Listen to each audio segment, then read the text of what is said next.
24 क्रियाओं में भ्रांति। एक दंपति महाराजश्री के दर्शन करने आए।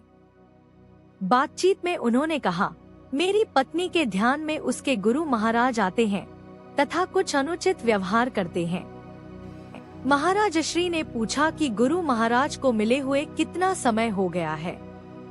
उत्तर मिला कि शादी के पश्चात तो मिले ही नहीं, अब तो उनका शरीर भी शांत हो चुका है। तब महाराजश्री ने कहा, देखो, यह आप लोगों की भ्रांत धारणा है कि गुरु महाराज ध्यान में आते हैं।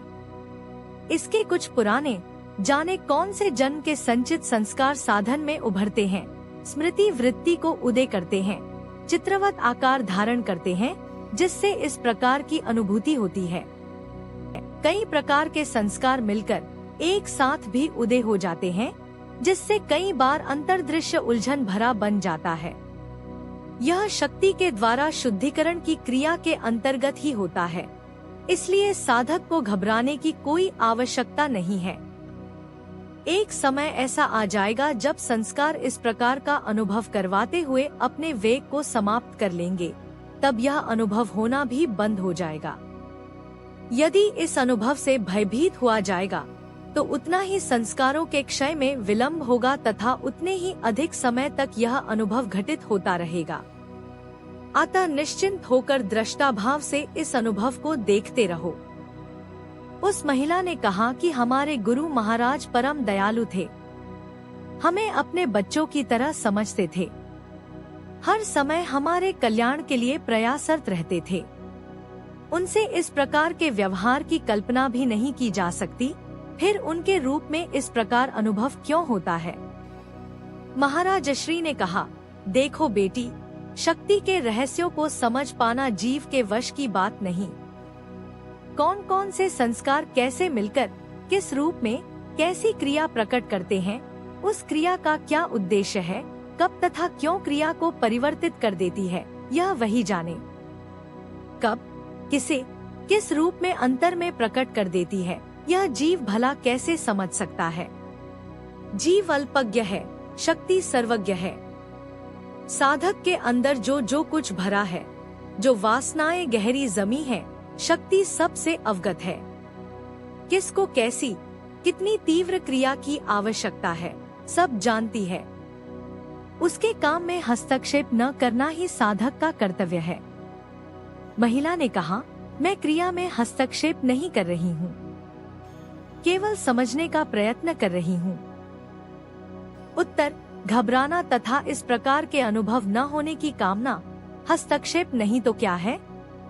रही समझने की बात, तो यदि शक्ति आपको समझाना आवश्यक समझेगी तो बिना आपके कहे आपको समझा देगी।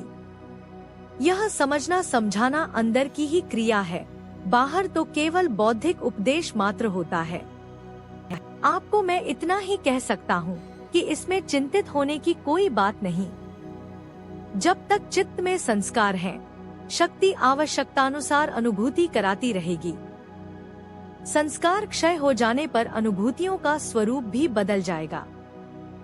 समर्पण भाव से देखते रहना यही कर्तव्य है।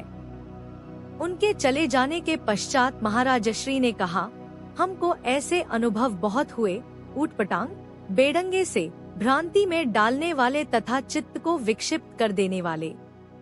कई बार हम भ्रांति में पड़ भी गए, किंतु गुरु कृपा से शीघ्र ही संभल गए। साधक को बड़ी सावधानी की आवश्यकता है।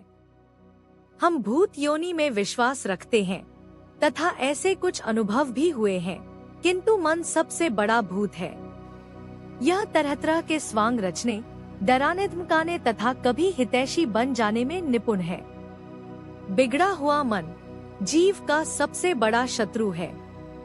सब दावपेंच इसे वासनाएं सिखाती हैं। भोला भाला बेचारा जीव भ्रमित हो जाता है। जब मन अपनी स्वाभाविक अवस्था में आ जाता है तो उसके समान कोई मित्र नहीं। मैंने कहा, महाराज जी, मुझे जीवन की एक पूर्व घटना याद आ गई है।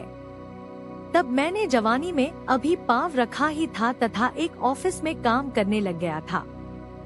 ऑफिस छूटने का समय हुआ तो साथियों ने सिनेमा चलने का प्रस्ताव रखा तथा सभी ने सहर्ष स्वीकार भी कर लिया। किंतु मैंने कहा कि घर के लोग परेशान होंगे क्योंकि वापस पहुंचते पहुंचते 10 बज जाएंगे।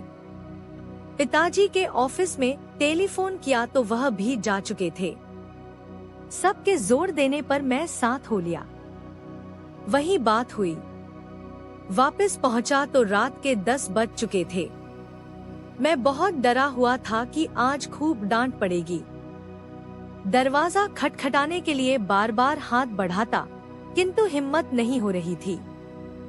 अंदर से पिताजी के जोर जोर से नाराज होने की आवाज आ रही थी, जिनको सुनकर रही सही हिम्मत भी जवाब दे रही थी।